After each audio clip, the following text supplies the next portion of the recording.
الکریم اما بعد فاعوذ باللہ من الشیطان الرجیم بسم اللہ الرحمن الرحیم. مشکل تھے راستے آسان ہو گئے, دشمن یہ دیکھ کر حیران ہو گئے. رکھا میرے نبی نے دنیا میں جب قدم, پتھر بھی کلمہ پڑھ کر مسلمان ہو گئے. جناب صدر اور میرے ہم مکتب ساتھیوں, السلام علیکم. نگاہ عشق مستی میں وہی اول وہی آخر, نگاہ عشق مستی میں وہی اول وہی آخر, وہی قرآن وہی فرقان وہی یاسین وہی طٰہٰ. جناب صدر یقین مانیے جب مجھے یہ موضوع ملا, دل کھلا, دماغ سوچوں کا مرکز بنا کہ آج میں سیرت النبی صلی اللہ علیہ وسلم پر کچھ کہنا ہے. جناب صدر جب میں نبی صلی اللہ علیہ وآلہ وسلم کا تذکرہ کرتی ہوں تو مجھے طائف کی وادی میں پتھر کھا کر بھی ہدایت کی دعا دینے والے نظر آتے ہیں. جب میں اس موضوع پر بات کرتی ہوں تو مجھے مکہ میں عام معافی کا اعلان کرنے والے ہیرو بشر یاد آتے ہیں. جب میں اس موضوع پر بات کرتی ہوں تو مجھے ہند قوم کو معاف کر دینے والے ہیرو بشر یاد آتے ہیں. جب میں اس موضوع پر بات کرتی ہوں تو مجھے بی بی آمنہ کے لال بھوکے پیاسے لا الہ الا اللہ کی صداقتیں نظر آتی ہیں.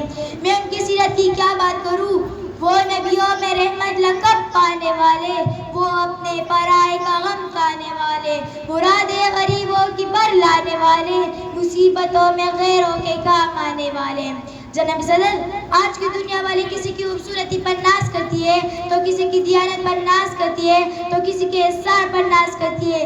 میں اس نبی پر ناز کیوں نہ کروں جس کے اندر یہ ساری خصوصیات پائی جاتی ہے. جناب صدر میرے نبی کے اندر صداقت تھی جس سے ابوبکر صدیق بن گئے. میرے نبی کے اندر عدل تھی جس سے عمر فاروق اعظم بن گئے. میرے نبی کے اندر سخاوت تھی جس سے عثمان غنی بن گئے. میرے نبی بہادر تھے جس سے علی شریف الدہ بن گئے.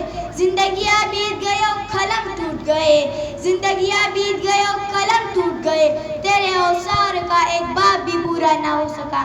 جناب صدر جس کے دل میں نبی صلی اللہ علیہ وآلہ وسلم سے محبت نہیں, الفت نہیں, جذبہ نہیں, ایسے دل والے فاسق تو ہو سکتے, منافق تو ہو سکتے, کافر تو ہو سکتے, مگر ایسے دل والے مومن و مسلمان نہیں ہو سکتے. جناب صدر مومن و مسلمان نہیں ہو سکتے. آج عشق رسول صلی اللہ علیہ وسلم کے بڑے بڑے دعوے کرنے والے عشق رسول کے ساتھ دیتے نظر آتے ہیں.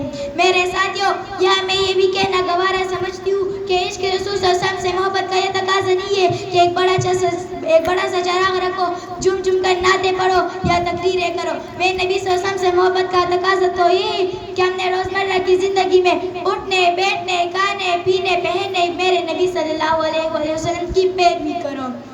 جناب صدر دل تو نہیں چاہتا کہ اس موضوع کا اہتمام کروں.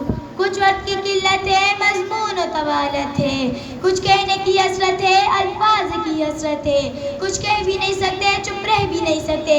جناب صدر ابتدا بھی وہی ہے وہی اختتام, ابتدا بھی وہی ہے وہی اختتام. میرے نبی پر ارب و درود اور کرب و سلام.